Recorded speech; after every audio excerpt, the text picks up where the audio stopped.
біріншіден жағын сындырады. Оны жасырын жаңағы қалаға бесінші поликлиникаға апарып, жағын операция жасатады.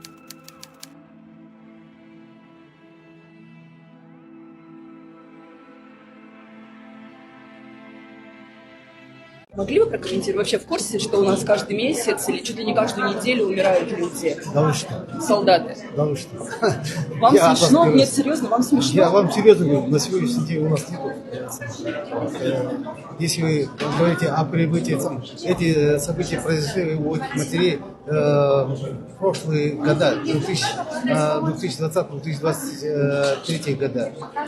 Каждая мать, которая со мной, мы их принимаем, мы все вопросы, которые матери вышли на этот митинг, эти были вопросы обращены именно по следственным мероприятиям. Следствие проводят Министерство внутренних дел под контролем главной военной прокуратуры. Там были не наши вопросы. А то, что вы говорите, мы вас приглашаем. Мы проводим ежемесячно по одному, по два пресс-тура. Почему вы туда не приходите? Приходите, Каждый месяц умирают солдаты в армии. Почему? Ответьте, пожалуйста. Каждый месяц умирают солдаты в армии. Якобы суицид, менингит. Но на самом деле их избивают и убивают. Нет. Насилуют. Насилуют? Насилуют, да. Не знаю, если это у все вас, рассказывают если матери, у вас такие которые факты были. Есть, вы попрошу, Этих вы фактов обратитесь. предостаточно. Давайте предоставьте нам Почему эти вы не факты. остановите эти смерти? И почему вы не можете это прокомментировать? Вы можете спокойно говорить. Я вам спокойно вы говорю. Предоставьте эти потому факты, что вы да? смеетесь. Вы предоставьте эти факты. Вы говорите просто голословно. Әскерде заңсыздық, тәртіпсіздік бар, мойындайсыздар. Заңсыздық, қалай заңсыздық? Енді осындай жағдай солдаттарға қатысты осындай жағдай орын алып жатқан тәртіпсіздіктің барын мойындайсыз ба? Әскерде дедовщина жоқ. Бірақ әскерде ер жігіттер болған кезде ол қоғамда әрқашанда бола береді. Ол біздің қоғамда да бар ғой. Ер жігіттер жүрген жерде бір-біріне келіспей қалады, ерегесіп қалады. Ондай да бар. Сіздер бізді әскерді қоғамнан бөлмеңіздер. Біз де қоғамның мүшеміз. Жақсы, онда әскердегі тәртіпті қашан орнатасыз? Әскерді қазірде орнатып жатырмыз ғой. Бәрін жасап жатырмыз. Бәрі жұмысын жасап жатырмыз біз. Содан сіздерді шақырамыз, пресс-турға қатысыңыздар. Біз барғанда сіздер әдемі жерлерге Жоқ. Қай жерге барасыздар? Сол жерге апарамыз біз. Маған баламның аман есен сау болып, аяқ қолы бүтін болып үйіме келгені керек болды. Маған даже менің балам үшін военный билет те керек емес данный момент. Мен баламның өзі ғана керек. Болды. Мен отанды қорғамай-ақ қойсын, бүйтіп қорғыл балдарды. Қорғатпай-ақ қойсын. Мен бұл армия жабылып қалса деп тілеп жүрмін қазірше. Өз еркімен сұранып кеткен бала осындай жағдайға келіп жетіп тұруы еш нәрсе айта алмайды. Ертең мен оны увольнениеге сұрап алам, бірақ бәрібір ештеңе айта алмайды. Мен білмеймін, ораға жасырын камера қойып қояма, ораға дыбыссыз не қойып қоямын, мен еш нәрсе білмеймін. Мен оны далаға шығартпайды. Енді мен барады дегеннен кейін ол жерге бірдеме қойып қоятын анық. Қандай жағдайда болса да ашық сот болғанын қалаймын, онлайн емес. Бірақ менің балам жазықсыз, менің баламды қорғап, ақтап, еліне аман есен алып кетуіне маған көмектеріңізді беруіңізді сұраймын. Әскер жабылсын деп тағы сұраймын мен. Әскерде менің баламнан басқа қаншама бала зардап шегіп жатыр дәл қазір. Бұл шығып кеткені ғана, иә? Шыққаны бұл, шықпағаны қаншама, 99-ға шықпаған, бұл шыққаны 1% шығып жатқаны. Енді айтайын деген, мысалға кеше 28-іне камера шешілді, атардағы 21-450-дің. Содан әлі ол ояққа орнатылған жоқ. Фемполицияның қолында тұршы. Сонда 20 неше күннен бері оның ішінде балдар қандай күн көріп жатыр. Мысалы, ертең тағы осындай бір нәрсе болса, қай жақтан іздейміз? Білмейміз оны. Енді Тоқаевқа айтатыным, аналардың атынан балаларымызды аман есен жіберіп, табытпен оралуын күткіміз келмейді. Сотталып кеткенін көргіміз келмейді. Инвалид болып келгенін көргіміз келмейді.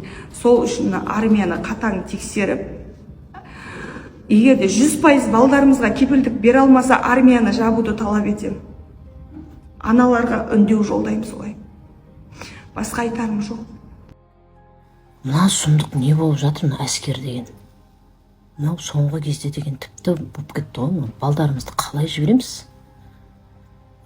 Өлді, асылды, атылды, жағы сынды, жындыханаға. Ассалаумағалейкум барша қазақ елі.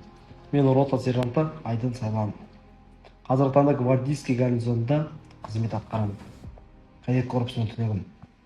Бала кездегі арманым әскери адам болу. Сол мақсатта кадет корпусына оқуға түстім. Бітірдім. Әскери жолды таңдадым. Қазіргі таңда әлеуметтік желілерде Жақсының сынуы туралы ақпараттар тарауда. Бұл жағдайға мені және де басқа сержанттарды кінәлауда. Мені темірмен ұрды дейді. Бірақ бұның бәрі жалған ақпарат. Бұл жерде екі сарбаздың арасында болған оқиға. Ал қатардағы жауынгер Қапбардың айтып тұрған күні 17:00 шамасында болған дейді. Бірақ бұл күні 10:00 шамасында мен кезекшілікті тапсырып үйге қайттым. Бұны дәлелдей алатын батальон жеке құрамы және де бөлім аумағындағы бейнебақылаулар көруге болады. Менің арым таза. Маған жалған жала жауда. Олар менен 5 миллион теңге берсең істі жауатынын айтты. Бірақ мен заңсыз әрекетке бармайтынын, арымның таза екенін, ақша бермейтінімді айттым. Өзі сияқты сарбаздардан таяқ жеп жала жауда. Менің атыма нұқсан келтіруде.